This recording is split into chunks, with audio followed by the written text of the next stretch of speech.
Waduh, mau dengar ආදරෙන් තෝරසමින් මේ කතියක් ඔයගේ තෝසේ හදමු නෑ තෝසෙන් පිඟානක් තිබ්බොත් නම් තෝසේ ටිකක් පිඟාන රොටින් දාලා ගත්ත හැකි. පිඟාන දෙකක් අරන් එනවම. ඉතින් දැන් ඕන නැහැනේ. කේක්.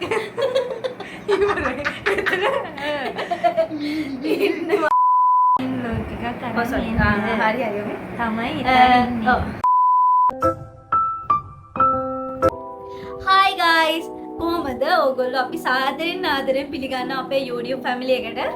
අද අපි cooking vlog එකක් අරන් එන්න තමයි හිතාගෙන ඉන්නේ. අපි රැට හදන්න හිතාගෙන ඉන්නවා තෝසේ. අපි ඔයගොල්ලන්ට එන රෙසිපි එක අරන් එන්නයි. ඔයාලා අපේ channel එකට අලුත් කෙනෙක් නම් subscribe කරලා bell button එක click කරලා අපිත් එක්ක join වෙන්න. අද chef වැඩේ කරන්නේ අපේ නංගි. මම තමයි යාගේ සහායක chef දස්සා. මම තමයි සහායක දස්සා.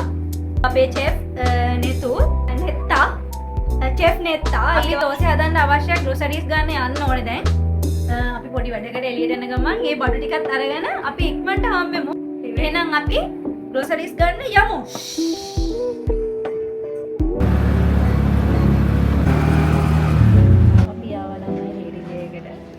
नासिक पैन थी ना बाकी तो उसे हदाना लोकुवर नासिक पैन එකක් වනේ එන්නා ඒක ගන්න ආවා.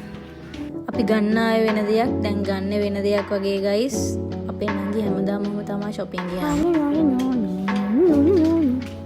අපිව අනිවාර්යෙන් subscribe කරලා තියාගන්න. subscribe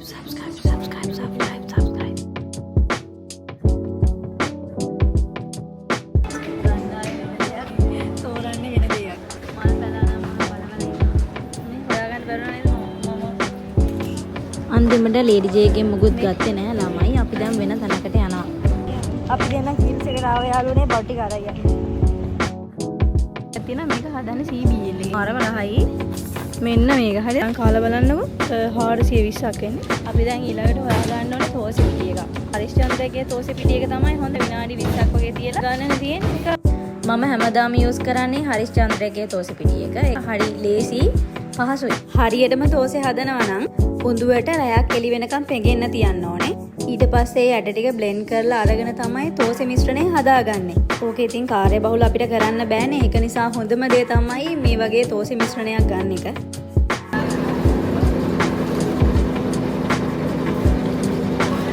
යාවා අපි ගොයකට අපි බඩුරි ඔක්කොම ගත්තා. අන්තිමට අපි තෝසේ හදන්න අවශ්‍ය ඔක්කොම ද්‍රව්‍ය අරගත්තා. අරගෙන දැන් ගෙදර යන්න තමයි හදන්නේ. මම උබ එකක් දාලා තියෙන්නේ. අපි මේ උබ එක එකක් කියව ඉන්නවා. කොහොමින් කොහොම හරි උබ එකක් ආවා.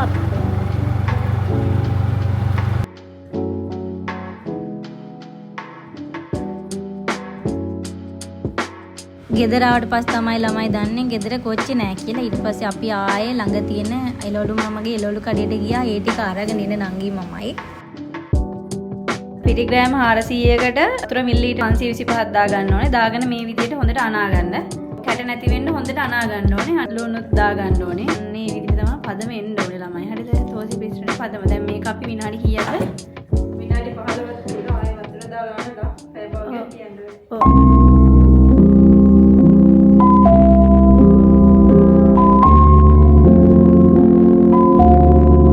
පැය භාගයකට පස්සේ විදිනේ. මේක තමයි පදම. මෙන්න මේ වගේ තාච්චියක් ගන්න ඕනේ. බැටිප හත් කරගමු.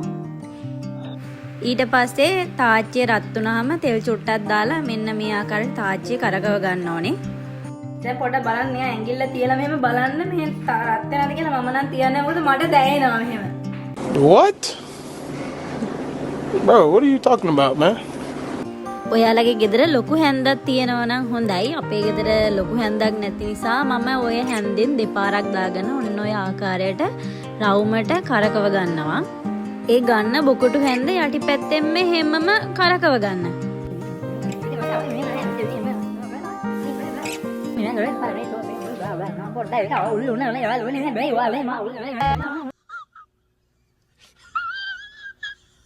මේ ඔබට පෙනී යන්නේ චෙෆ් නෙත්තා විසින් සැමන් ටින් එකක් කඩන ආකාරයයි.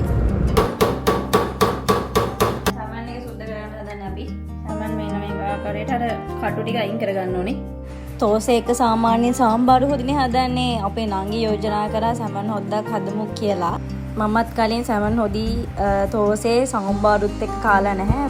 ඔයාලා කාලා තියෙනවද කියලා මට කමෙන්ට් සෙක්ෂන් එකේ අනිවාර්යෙන් කමෙන්ට් එකක් දාන්න අමතක කරන්න එපා. බලමු නේද ඒ විදිහටත් අපි තෝසේ කාලා. ඒක පොඩි එකක් මෙහෙම පොඩි පොඩි වලට කවඩා ගන්න ඕනේ. අර චිකන් කියුබ් රස එනවා. ඉඟුරු සුදු ලුණු හරාපු නැටි මිරිස් කුඩු එකට තලා ගත්තා. පල්ප් එකක් වගේ හදා ගන්න ඕනේ.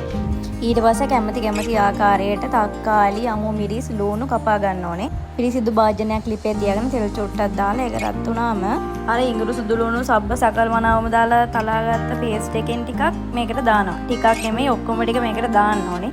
ඊට පස්සේ මෙන්න මේ විදිහට හැන්දෙන් චුට්ටක් එහෙට මෙහෙට කරගන්න ඕනේ. ඊට පස්සේ අපි ඒකටම දාගන්නවා මේ අමු මිරිස්. තක්කලි ටිකක් දාගන්නවා. තක්කලි දැම්මාම නිකන් මේ රස මාර රසක් එනවා. දැන් තක්කලි හොඳට තෙල් එක්ක බැදෙන්න ඕනේ. තෙල් එක්ක බැදුනහම නිකන් වෙනස්ම රසයක් එන්නේ ඒකට. විනාඩියක් විතර වගේ එහෙම කුක් වෙන්න දෙන්න. ලුණු ටික එහෙමම දාගන්නවා. ඒකත් සාමාන්‍ය විනාඩියක් විතර වගේ මෙහෙම ලිපේ තියා ගන්න ඕනේ. ඒ සමන් ටික මෙහෙම එකතු කර ගන්න ඕනේ. එකතු කරගෙන පොඩ්ඩක් හැදි ගා ගන්නවා මෙහෙම. ඊට පස්සේ මෙහෙම හැදි ගාලා පොඩ්ඩක් තියලා මෙහෙම වියනවා ගන්න ඕනේ චුට්ටක් පොඩි වෙලාවක්. ටිකක් විනාඩි 2-3ක් වගේ පොඩ්ඩක් එහෙම ඉදෙන්න දෙන්න. ඊට පස්සේ ආලෝනේ හොඳ සුවඳක් එනවා මේක. අපි මේකට මේකද කරගන්නවා ගොරක චුට්ටක්. ගොරක පේස්ට් එකකින් පොඩ්ඩක් මෙච්චරක් විතර වගේ පොඩ්ඩක් දාගන්නවා. රස අනුව ලුණු තමයි දාගන්න අපිට තව මදි වුණොත් ඒක එහෙම දාගන්න පුළුවන්. සම්පෙස් පොඩ්ඩක් වැඩියෙන් දාගන්න කියන්නේ. ඒක සැරට අපි හදන්නම් හින්දා චුට්ටක් සාමාන්‍යයෙන් මෙච්චරක් වගේ දාගන්නවා. ඒත් එක්කම අපි මේකට මිරිස් කුඩු ඇඩ් කරගන්නවා. ඒ දාපු ලුණු මිරිස් ඔක්කොම හොඳට කලවම් වෙනකන් හොඳට හැඳි ගන්න ඕනේ. වතුර සාමාන්‍ය මිලිලීටර් 300ක් වගේ මෙහෙම ඇඩ් කරගන්නවා. පොත්ත වගේ පොඩක් තියෙන්න ඕන සාමාන්‍ය ටිකක් එකතු කරගන්න. කලවම් කරගන්න. අද ගින්දරේ මෙහෙම ඉදෙන්න දෙන්න.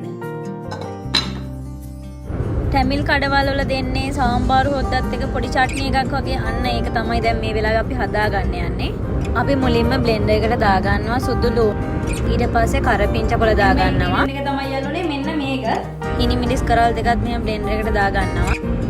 මෙන්න මේ ආකාරයට පොළුත් ඇඩ් කරගන්නවා ඒකටම. ඊට පස්සේ බ්ලෙන්ඩර් එකේ කප් එක වහලා කෑලි හිටින් නැති වෙන්න හොඳට බ්ලෙන්ඩ් කරගන්න ඕනේ. මාච එකක් වගේ ළමයි. මෙන්න මේ විදිහට තමයි සම්බෝලේ තියෙන්නේ. අපි මේකට ඇඩ් කරගන්නවා සීනි, ලුණු, දෙහි. ඒ ටික හොඳට කලවම් වෙනකන් හොඳට මික්ස් කරගන්න ඕනේ. මේ වීඩියෝ එකේ අන්තිම වෙද්දී මේ සාමාන්‍ය තෝස් එකක් හොඳට ඇදිලා තියෙන යාළුවනේ. අම්මගේ බලේ.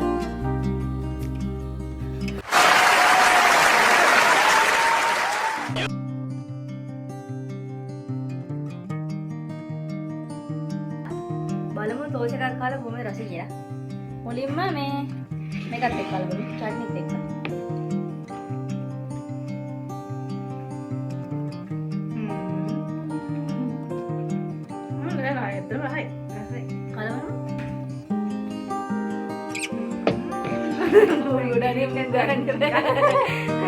දැන් කලබලු සැමන් සම්බෝලයි පරිප්පුයි චට්නිත් එක්ක.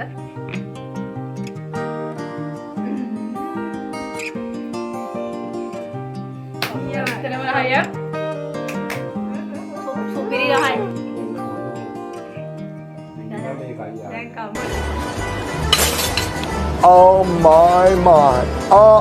Why I'm cooking so good? The flavor. ඇත්තටම මාරම රසයි යාළුවනේ. ඔයාලා try කරලා බලන්න මේ විදියට කොහොමද කියලා. මේ චට්නි එක නම් අනිවාර්යයෙන්ම try කරලා බලන්න. අපේ cooking vlog එක ඉවරයි මෙතනින්. අපි එහෙනම් අලුත් වීඩියෝ එකකින් හම්බෙමු. Bye.